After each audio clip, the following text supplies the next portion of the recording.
Hi friends, നമുക്കിന്ന് വളരെ tasty ആയിട്ടുള്ള ഒരു പരിപ്പ് പായസം ഉണ്ടാക്കിയാലോ. നമുക്ക് നേരെ വീഡിയോയിലേക്ക് പോകാം. അതിനായിട്ട് ഒരു 100 ഗ്രാം ചെറുപയർ പരിപ്പാണ് ഞാൻ എടുത്തിരിക്കുന്നത്. അത് നമുക്ക് ചെറിയ ഒരു ഗോൾഡൻ കളറാകുന്നവരെ നമുക്കൊന്ന് വറുത്തെടുക്കണം. സ്റ്റൗ ഓണാക്കി ഞാൻ ഒരു പാൻ അടുപ്പത്ത് വെച്ചിട്ടുണ്ട്. അതിലേക്ക് നമുക്ക് ചെറുപയർ പരിപ്പ് ഇട്ട് കൊടുക്കാം.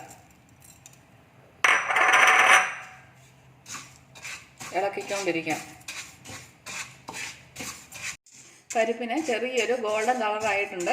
നമുക്കിപ്പോൾ സ്റ്റൗ ഓഫാക്കി നമുക്കിത് തണുക്കാനായിട്ട് മാറ്റി വയ്ക്കാം. അതിന് ശേഷം നമുക്കിതൊന്ന് കഴുകിയെടുക്കാം.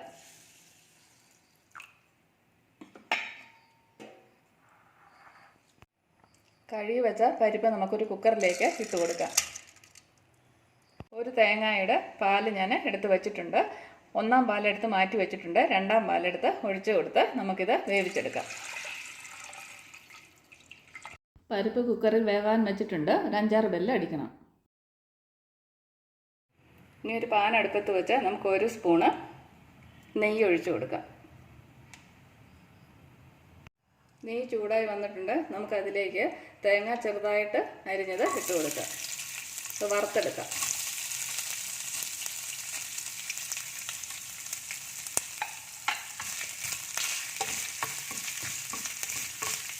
തേങ്ങാക്കൊത്ത് ഗോൾഡൻ കളറായിട്ടുണ്ട്. നമുക്കതൊരു പാത്രത്തിലേക്ക് മാറ്റാം. ഇനി നമുക്ക് നെയ്യിലേക്ക് ഉണക്കമുന്തിരി ഇട്ട് കൊടുക്കാം.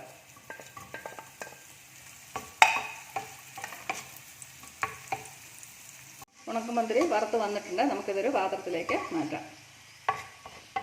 കാഷ്യൂ നട്ടും കൂടെ നമുക്ക് വറുത്തെടുക്കാം. വറുത്ത് വന്നിട്ടുണ്ട്. അത് നമുക്ക് പാത്രത്തിലേക്ക് എടുത്തു. ഇനി അതേ നെയ്യിലേക്ക് നമുക്ക് നിലക്കടല വറുത്ത് കോരിയെടുക്കാം.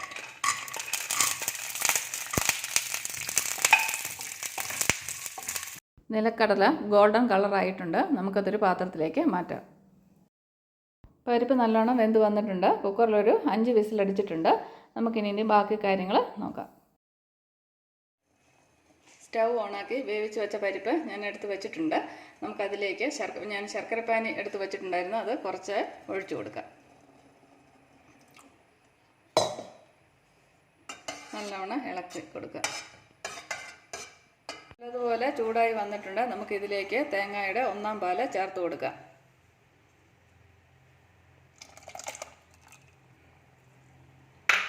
നല്ലവണ്ണം ഇളക്കി കൊടുക്കാം.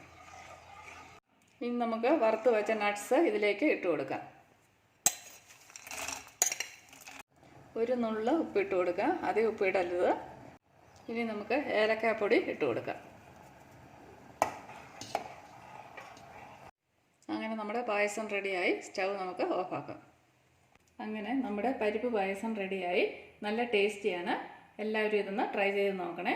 ഇതുവരെ ഞങ്ങളുടെ ചാനൽ സബ്സ്ക്രൈബ് ചെയ്യാത്ത എല്ലാ കൂട്ടുകാരും സബ്സ്ക്രൈബ് ചെയ്ത് സപ്പോർട്ട് ചെയ്യണേ.